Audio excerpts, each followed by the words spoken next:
Warhammer 40K is known for its gung-ho action, right? Space Marines, thousands of years old, mowing down hordes of chaos demons with high-tech orcs green as grass getting obliterated by Imperial Guard regiments, armed with... But it's not all laser beams and chains words. Behind the front lines, men and women of the Imperium struggle to survive in one of the grimmest settings in science fiction.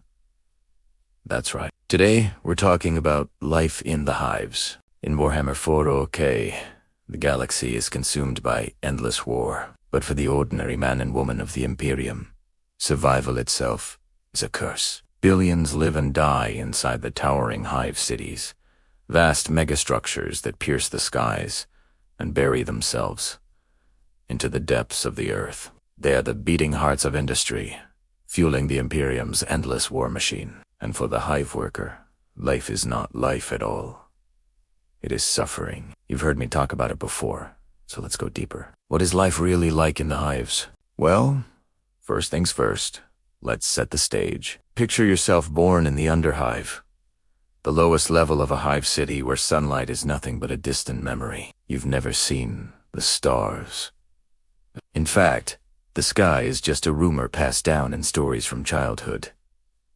Most hive dwellers don't know anything else. The world is a dark and narrow place. Towers of metal and glass scrape the clouds above while below you dig into the bowels of the earth. All around you are other people, millions upon millions of people, shoulder to shoulder, face to face. It's a crush of humanity in perpetual motion. Your earliest memories are of noise and smell, the constant drone of machinery, the grinding of gears, the hiss of steam. Then there's the stench of oil, sweat, and waste filling the narrow corridors and cramped apartments. From the moment you're born, you're surrounded by the tools of industry. The factory looms nearby, casting long shadows over the hive, even in the dim light of dawn. Life here is regimented. You're assigned labor as soon as you're old enough to hold a tool. The hive needs workers, and children as young as 5 are sent into the manufactorums. Their small hands perfect for clearing jams and lethal machines. Not everyone survives this. Many little ones don't come out of the factories alive, but those that do emerge hardened and jaded beyond their years. Work is relentless. Shifts often last 18, sometimes 20 hours. There are no weekends, no holidays, only the endless grind of the hive's insatiable maw. You work until you drop, until your hands are raw. Your muscles scream and your eyes burn with fatigue. And if you're lucky, you get a ration pack filled with tasteless gruel and synthetic protein cakes. If you're not, well, you go hungry. Water is scarce.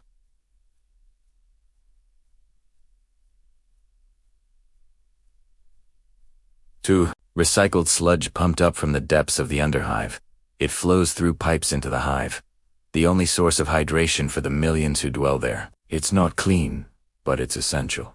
The hive is a harsh mistress, and she offers no mercy. Disease runs rampant in the with millions crammed shoulder to shoulder in filth. Plagues spread like wildfire. Fever, dysentery, and all manner of pestilence thrive in the close quarters. Then there are the mutants, the unfortunates warped by the warp-infested ether of the underhive, stalking the night like feral predators. And then the gangs. Every sector has them, packs of youths armed with whatever they can find, fighting over scraps of food or just something to smash in someone else's face. And lurking in the shadows are the cultists, whispering the names of forbidden gods, plotting rebellion against the Imperium. Every day, a worker risks death, not just from the labor, but from the hive itself. But still, no one leaves. The hive is a prison without walls. Arbites patrol the streets with shock mauls and bolters, crushing rebellion.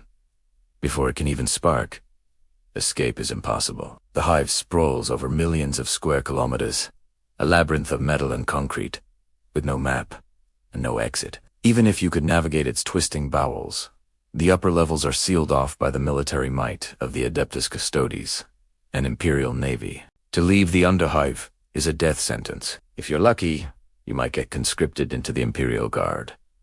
One day you're a miner. The next you're a soldier shipped across the galaxy to die on some alien world. Almostenone.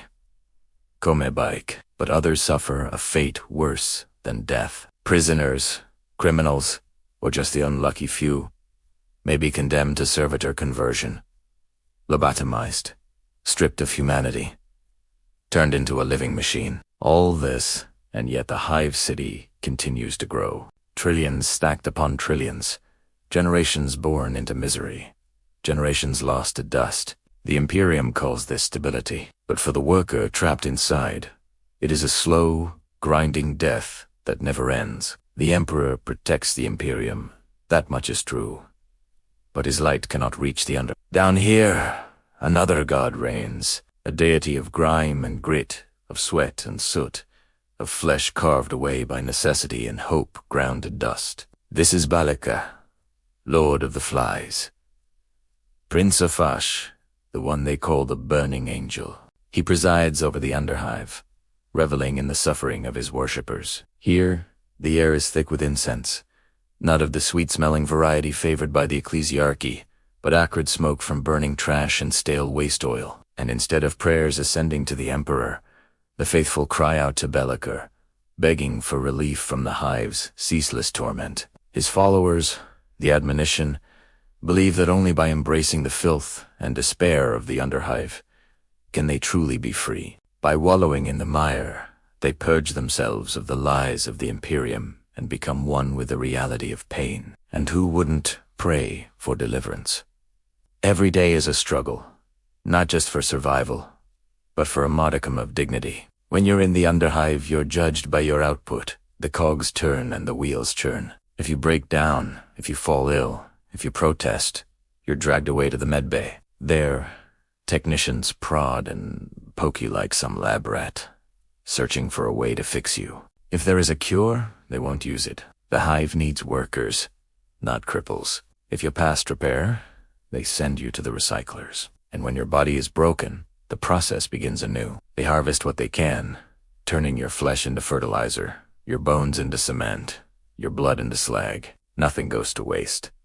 The Hive feeds on its own dead. Even death doesn't bring peace. The Hive is a graveyard of billions. Corpses are dumped into the great cesspits, left to rot and mingle with the filth. And in the worst cases, the worst nightmares, the Hive devours its own. Gangs of fanatics roam the lower levels, hunting the weak, the sick, and the dying. They carve the flesh from their victims, leaving their bones bare and their souls exposed. Then they march those souls into the heart of the Hive and cast them into the furnace. And still the Hive turns, spitting out more workers to fill its insatiable mouth. So remember this, when you think of the horrors of war, the battles of Armageddon, the siege of Rax, the defense of Cadia, all orchestrated by the genius of the War Master Horus, the treachery of the Thousand Suns, the screaming agony of a soul devoured by chaos. Remember, these are just symptoms of a greater disease, for behind the front lines, men and women are ground down by the very society that claims to protect them. Their lives are a testament to the cost of war, a grim reminder that sometimes survival is worse than death. For the Emperor protects, but he doesn't care. That's all for today, my friends. I hope you enjoyed this bleak look into the grimdark world of Warhammer 40K. Let me know what you think of the Hive cities and their inhabitants. And if you want to learn more about this grim future, check out the links below. Until next time, remember, in the grim darkness of the far future, there is only war.